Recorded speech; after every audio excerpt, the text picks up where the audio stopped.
Bonjour à tous, aujourd'hui on va faire une petite recette très simple mais que j'aime beaucoup de lotion pour tout ce qui est peau coupe rosée. Donc pour ça on va utiliser des hydrolats. Alors moi j'utilise de l'hydrolat de coriandre qui est pro-circulatoire, qui est pas très connu et qui est aussi calmant et équilibrant au niveau mental. L'hydrolat de rose de Damas, très connu aussi pour ses caractères apaisants et pour une odeur agréable. De l'hydrolat de cyste, qui est l'un des meilleurs au point de vue circulatoire, qui rejoint un peu l'odeur de la rose mais qui est moins agréable tout de même. J'ajoute aussi de l'extrait de vigne rouge. Là c'est un extrait qui est pro-circulatoire aussi. Et enfin de l'aloe vera. Alors, pour cette recette, je vais faire la recette en même temps que vous. J'ai besoin d'un bol et j'ai besoin d'un petit fouet. Donc là, rien de très compliqué à obtenir. Je me suis bien sûr lavé les mains au préalable et j'ai lavé tous mes ustensiles. Donc je vais peser. Alors là, j'ai une balance de chez Aromazone, mais vous pouvez prendre votre balance de cuisine. Je place le bol dessus. Donc là, vous ne le voyez pas, mais je suis à 67 grammes. J'appuie sur le petit T de tartre pour qu'il je revienne à 0. Je commence avec l'hydrolat de coriandre que je mets majoritairement dans cette recette. Je vais mettre 25 grammes. Alors, là, j'ai pris plusieurs hydrolats. Mais il faut savoir que vous n'êtes pas obligé de prendre une telle variété si vous n'en avez pas envie. Moi, j'avais envie justement de varier. Là, j'ai mes 25 grammes. J'appuie sur tard de nouveau. Cette fois, je vais mettre de la cyste lanifère. Je vais en mettre 10 grammes. Donc, si vous avez envie, vous pouvez mettre que d'un seul hydrolat. C'est pas un problème. Après, moi, ce que j'ai envie de faire, c'est d'ajouter de l'aloe vera pour ajouter un petit côté gel et un petit côté hydratant aussi. 10 grammes de cyste lanifère. Je vais maintenant mettre mes 10 grammes de rose. Pareil, j'appuie de nouveau sur tard. Alors si vous voulez privilégier l'odeur, si vous voulez quelque chose avec une odeur légère, vous pouvez faire un mélange entre de l'hydrolat de rose et l'hydrolat de coriandre ou de mélisse qui ont des odeurs assez douces. Et sinon, alors là je vais mettre mes 10 grammes d'aloe vera.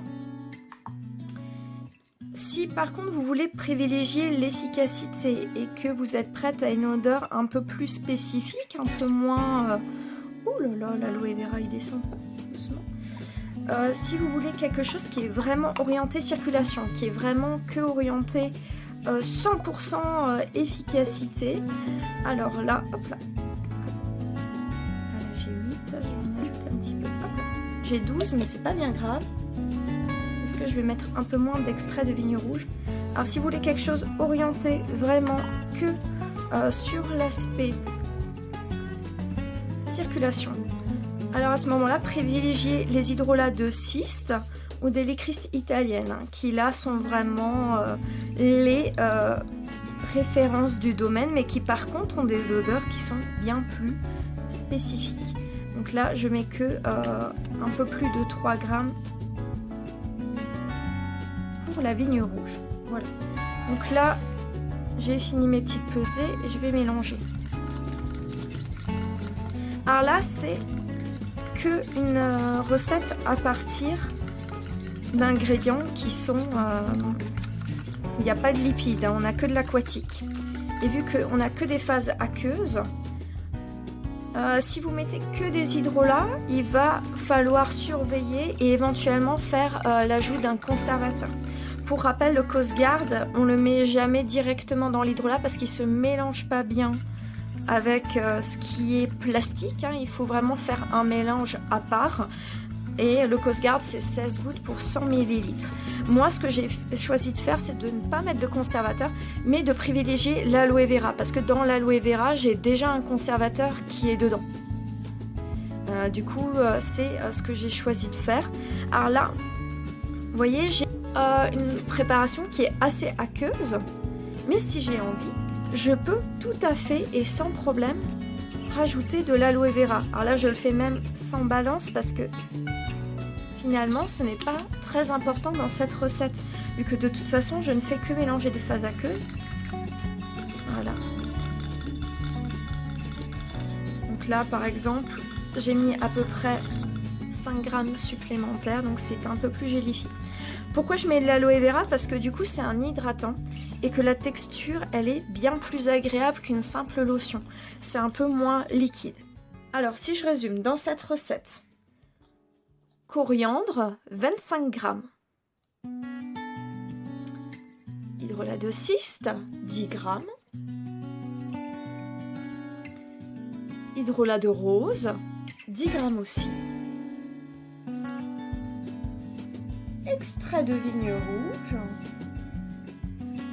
Donc là, j'en ai mis moins. J'ai mis 3 grammes, mais normalement, c'est 5 grammes. Et aloe vera, 10. Ce qui est important, que ce soit les hydrolats ou l'aloe vera, vous avez le droit de mettre la quantité que vous voulez et de l'hydrolat que vous voulez. J'aurais pu mettre simplement cyste et aloe vera. J'aurais pu faire par exemple 50-50. C'est tout à fait une possibilité. Ou si j'ai envie qu'il y ait davantage de côté gélifiant, je peux mettre davantage d'aloe vera. Si je veux davantage le côté circulatoire, je peux mettre davantage de l'hydrolat circulatoire. L'extrait de vigne rouge est facultatif, mais moi je l'aime bien. Je l'aime bien parce que ça met aussi cette petite couleur ambrée et c'est un actif qui me réussit plutôt bien. Donc ça par contre, il faut ne pas mettre plus d'un certain pourcentage. Donc je peux mettre entre 5 et 50% de la recette, ce qui est déjà très important. Ça veut dire que j'aurais pu faire par exemple simplement aloe vera et extrait de vigne rouge sans problème. C'est aussi une possibilité, hein, en faisant par exemple 50-50 des deux. Si je veux, je peux ajouter un hydrolat et la vigne rouge, c'est tout à fait possible. Je peux aller jusqu'à 50-50 là aussi. Par contre, la conservation sera peut-être plus mauvaise et dans ce cas-là, je vous encourage à faire des plus petites quantités. Alors voilà, c'est tout pour cette préparation. Vous obtenez une lotion qui est gélifiée, qui est du coup hydratante, mais aussi circulatoire. Et avec la présence de la rose, on a quelque chose d'apaisant. Et avec la coriandre, on a quelque chose calmant d'un point de vue mental, mais aussi équilibrant du point de vue de la peau. Ça peut être bien si par exemple on a une peau qui a tendance à graisser à certains endroits. L'ajout de la coriandre peut être intéressant dans ces cas-là. Voilà mes petits loups, c'est tout pour aujourd'hui. Je vous fais plein de bisous. Je vous souhaite un très bon confinement si on y est encore à l'heure où vous regardez cette vidéo. Et à très bientôt. Bye bye.